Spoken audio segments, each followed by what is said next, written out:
Notion can be used directly on the web, but what you can also do is you can go ahead and install it as a desktop app and use it as a desktop app. So to actually go ahead and install the desktop app onto your computer, on your Notion page, simply click on your profile, and then you can see that Get Windows app is an option.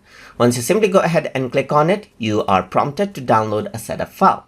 So once the setup file is downloaded, simply click on it, and then the setup file will actually open and start installing Notion right away.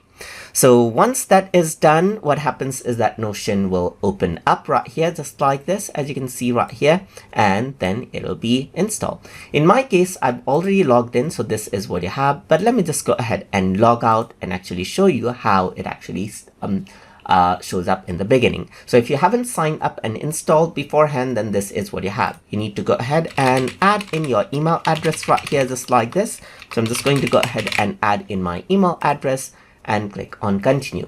And then what happens is that it says check your mail to confirm. So now let me just go around over here, and then on my email address, let's just go ahead and get in my temporary code. So this is the temporary login code. So simply go ahead and copy this right here, or you can click on the link to sign in magically as well. Well, let me just go ahead, paste out the code right here, and then click on continue. Once you do that, on your desktop app, Notion is logged in, and just like with the web application, you have access to everything, as you can see right here. And that is how you can download Notion app for Windows and then use it as a desktop app for Microsoft Windows. So I hope you guys learned something as always. And as always, please like, comment, share, and subscribe.